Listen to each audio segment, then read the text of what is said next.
1,000. Hello, lovely! Happy Thursday! Ayan, my friend stopped by. Galing siya sa bakasyon sa Pilipinas. Ayan, binigyan niya ako ng bag. Ito yung, I guess this is a native bag. Ang kaibigan ko ay taga Quezon Province. Nagbakasyon siya ng 1 month.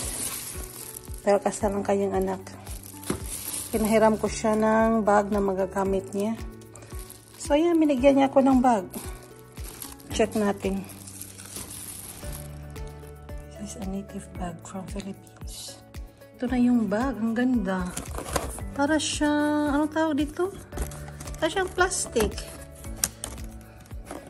Hindi siya mababasa. Maganda ang kanyang style.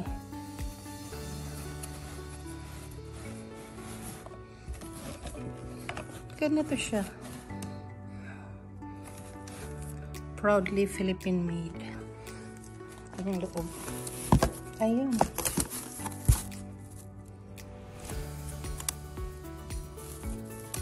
From water lily kaya to? Parang hindi naman. Ano kaya material? Maganda tapos magaan. Hindi ba para din siyang sosyalan? May ribbon pa. Ito talaga ang nakakaganda sa bag pag meron siyang accessory.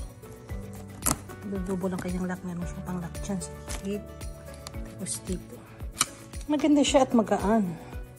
Tingnan niyo, oh. Tingnan niyo sa malapitan ang kanyang texture.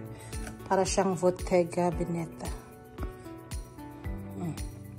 Nakalapis. Latis yata ang tawag nito. Thank you, Ate Connie.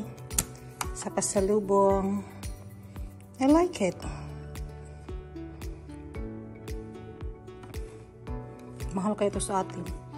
1,000 plus yata ito. Sa mga nakakaalam nito, paki-comment po kung magkano to sa atin. Alam kong mahal to sa SM. I like it.